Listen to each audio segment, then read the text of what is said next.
नमस्कार मित्रों, मैं राजीव रंजन प्रसाद। पंचतंत्र से कौन परिचित नहीं।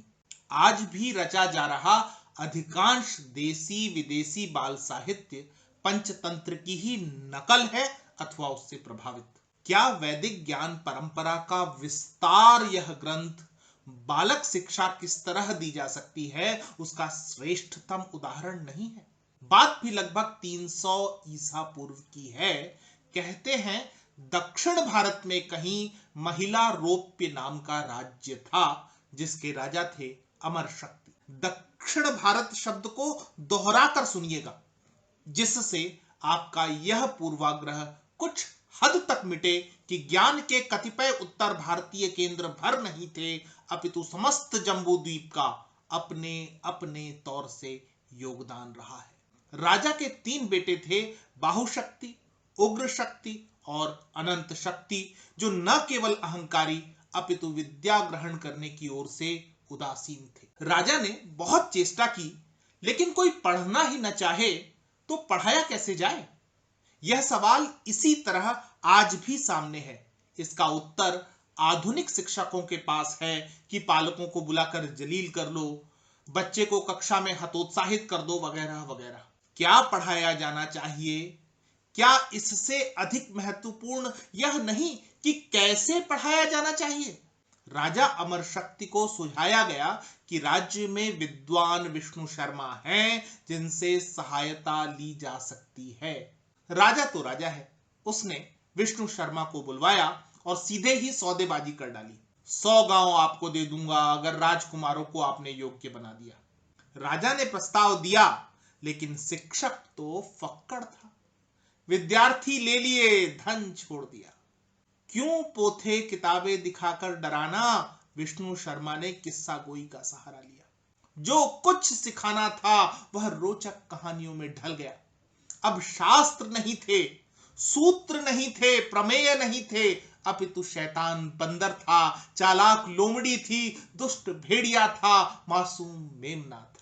जीव जगत के ये किरदार नीति की वे शिक्षाएं बन गए जो इस सृष्टि में रहने तक प्रासंगिक रहेंगी। 5 तंत्रों अथवा भाग में पंचतंत्र की कहानियां संकलित हैं।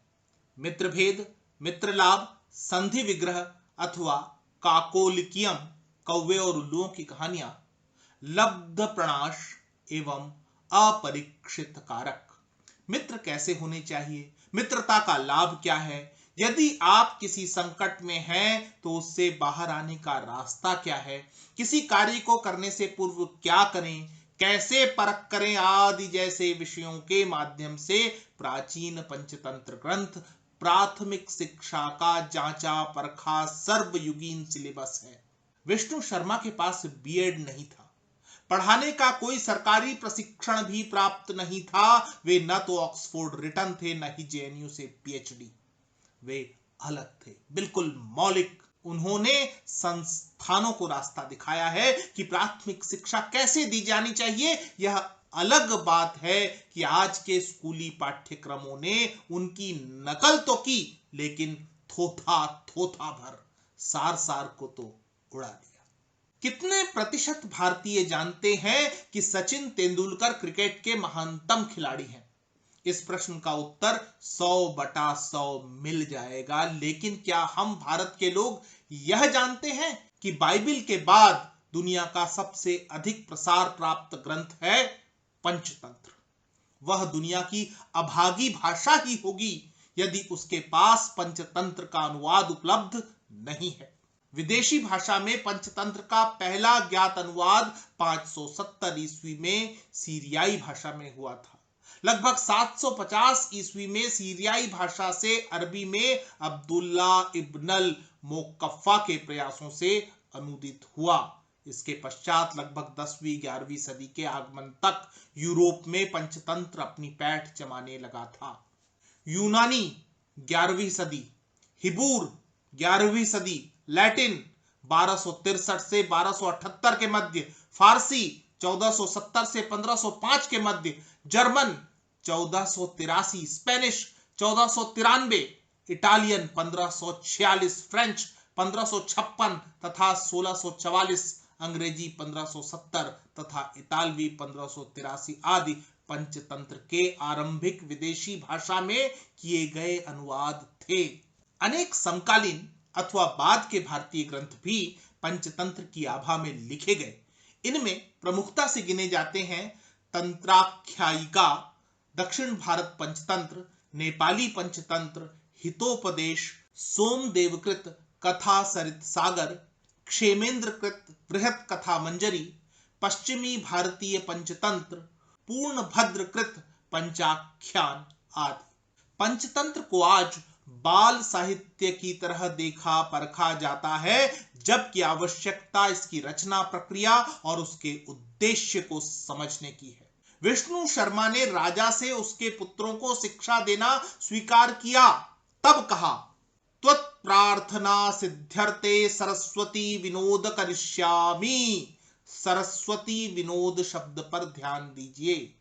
क्या विनोद आनंद के साथ सरस्वती प्रदान करने का तरीका नहीं है पंचतंत्र? विषय कितना भी जटिल हो, क्या उसे सरल तरीके से समझाने का तरीका पंचतंत्र में अंतर्निहित नहीं है?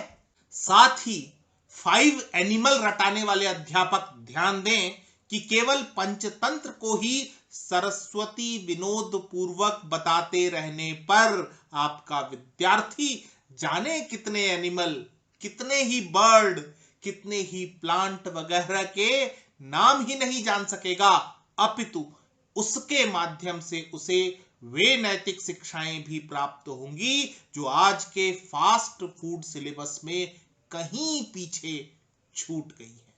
मित्रों, आज इतना ही। फिर मिलता हूं ऐसी ही किसी कहानी के साथ। अगर आपको मेरा ये चैनल पसंद आ रहा है तो कृपया इसे सब्सक्राइब करें। आप इस कहानी को लाइक या शेयर भी कर सकते हैं। नमस्कार।